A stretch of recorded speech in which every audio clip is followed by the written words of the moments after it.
Praise the Lord everyone. Welcome to Presence of God. We are here in Presence of God. तो हम discuss करेंगे लैला के साथ कुछ वचनों को देख के कि हमें किसके साथ कैसा बर्ताव करना चाहिए और क्या नहीं करना चाहिए। तो लैला पद में से कुछ बताइए। सबको जय मसीह की। आज हम पढ़ने जा रहे हैं पहला थिस्सलुनीकियों 5 अध्याय का 15वां पद। सावधान, कोई किसी से बुराई के बदले बुराई ना करे, पर भलाई करने पर तत्पर रहो। आपस में और सबसे भी भलाई की चेष्टा करो। सदा आनंदित रहो, निरंतर प्रार्थना में लगे रहो। Okay, let's read in English. See that no one pays back evil for evil, but always try to do good to each other and do all people. Always be joyful, never stop praying.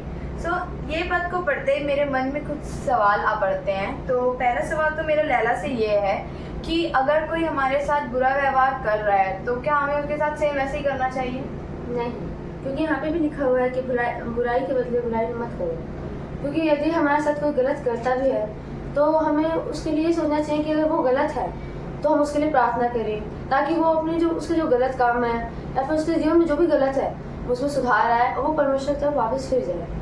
Okay, और यहाँ पे लिखा है always be joyful, सदा आनंदित रहो। तो इसका क्या मतलब है कि हम किस प्रकार से आनंदित रह सकते हैं?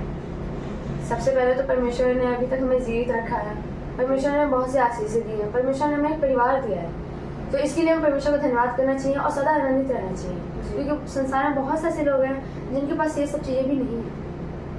ओके, एंड एक और है ये 5:17 में कि नेवर स्टॉप प्रेइंग, प्रार्थना में निरंतर लगे रहो। तो इसका क्या अर्थ है? क्या हमें हमेशा प्रार्थना करना चाहिए और कैसे करना चाहिए? अगर हम सुबह से उठ रहे हैं तो क्या रात तक लगातार प्रार्थना करनी चाहिए?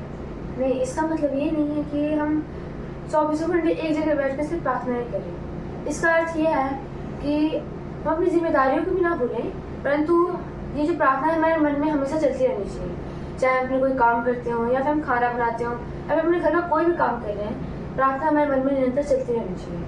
अच्छा, और एक्सपेंड करके कुछ बता सकती हैं हमें? हाँ, बताइए। जैसे कि यहाँ पे लिखा हुआ है, कोई बुराई के बदले बुराई ना करे, परंतु सदा भलाई करने पर तत्पर रहे। यदि हमारे साथ कोई बुरा भी करता है तो परमेश्वर में सिखाते हैं कि हम उसके साथ अच्छा करें, क्योंकि यीशु मसीह के साथ भी बहुत से लोगों ने बुरा किया, पर यीशु मसीह ने हम सभी के लिए अपने प्राणों को क्रूस पर दिया ताकि हम सब बचाए जा सके। तो ये जो परमेश्वर का व्यवहार है वो हमें अपने जीवन में लाना चाहिए कि यदि हमारे साथ कोई गलत करता भी है तो हमें उसके साथ अच्छा करना चाहिए। सो लास्ट हमारे पास कुछ प्रार्थना निवेदन हैं जो आए हुए हैं, तो आप प्लीज़ उनके लिए, मैंने आपको विषय पहले ही बता दिए, तो आप उनके लिए प्रार्थना कर दीजिए। ठीक है, हम अपने आँखों को बंद करेंगे और प्रार्थना में जाएंगे। धन्यवाद खुदा पिता परमेश्वर। प्रभु जी, हम प्रार्थना करते पिता परमेश्वर स्नेहा दीदी के लिए प्रभु जी। है पिता परमेश्वर, जब उनके जीवन प्रभु जी बहुत सी तकलीफें आई हुई हैं प्रभु जी, है पिता परमेश्वर विश्वास करते हैं प्रभु जी कि आपने उनको प्रभु से प्यार दे दिया है। पिता परमेश्वर हम प्रार्थना करते हैं वासुदेव भाई के लिए प्रभु जी। पिता परमेश्वर, जब उनकी भी स्वास्थ्य अच्छा नहीं है पिता परमेश्वर, है प्रभु जी आप उनको छुइए और संगाई दीजिए।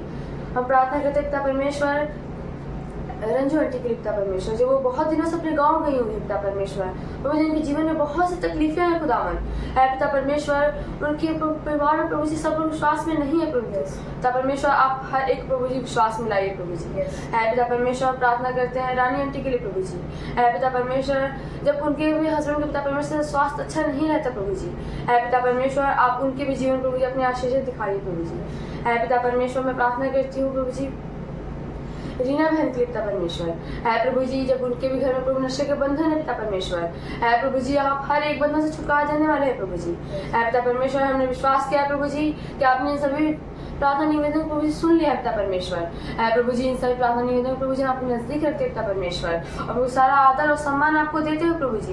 इन प्रार्थना निवेदन प्रभु जी आपसे मांग लेते हैं पिता परमेश्वर। इस छोटी सी विनती को प्यार उधारते इस मसीह के नाम से मांगते हो, पा लेते हैं, आमीन। तो आइए अब हम इन वचनों को जो आज हमने पढ़ा उनको 2 लाइन में सुनते हैं।